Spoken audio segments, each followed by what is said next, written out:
വാമനപുരം നദിയിൽ കാണാതായ എംടെക് വിദ്യാർത്ഥിയുടെ മൃതദേഹം കണ്ടെത്തി. ചെന്നൈ സ്വദേശി മോഹൻരാജ് സുബ്രഹ്മണ്യനാണ് മരിച്ചത്. സുഹൃത്തുക്കൾക്കൊപ്പം നദിയിൽ കുളിക്കാനെത്തിയപ്പോഴായിരുന്നു അപകടം. മുഹമ്മദ് ആഷിഖ് വിവരങ്ങൾ നൽകും. ആഷിഖ്, എവിടെ വെച്ചാണ് മൃതദേഹം കണ്ടെത്തിയത്? എപ്പോഴായിരുന്നു വിദ്യാർത്ഥി അപകടത്തിൽപ്പെട്ടത്? വിതുര താവക്കലിലെ വാമനപുരം നദിയിലുള്ള വെള്ളച്ചാട്ടത്തിൽ സുഹൃത്തുക്കൾക്കൊപ്പം കുളിക്കാനെത്തിയതായിരുന്നു ചെന്നൈ സ്വദേശിയായ മോഹൻരാജ് സുബ്രഹ്മണ്യം. മോഹൻരാജ് വലിയമല IISTയിലെ വിദ്യാർത്ഥിയാണ്. അവിടുത്തെ സുഹൃത്തുക്കൾക്കൊപ്പം കുളിക്കാനെത്തിയതായിരുന്നു. തുടർന്ന് ശക്തമായ ഒഴുക്കുണ്ടായിരുന്ന നദിയിൽ ഒഴുക്കിൽപ്പെട്ട് ഇയാളെ കാണാതാവുകയായിരുന്നു. തുടർന്ന് നാട്ടുകാരും ഫയർഫോഴ്സും അടക്കമുള്ളവർ ഏതാണ്ട് 1 മണിക്കൂറോളം നടത്തിയ തെരച്ചിലിനൊടുവിലാണ് മോഹൻരാജിന്റെ മൃതദേഹം കണ്ടെത്തിയത്.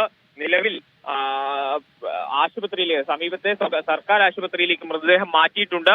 മറ്റ് നടപടികൾക്ക് ശേഷം ബന്ധുക്കളെ വിവരം അറിയിക്കുകയും മൃതദേഹം ബന്ധുക്കൾക്ക് വിട്ടു നൽകുകയും ചെയ്യുമെന്ന് പോലീസ് അറിയിക്കുന്നുണ്ട്. ദിവ്യ.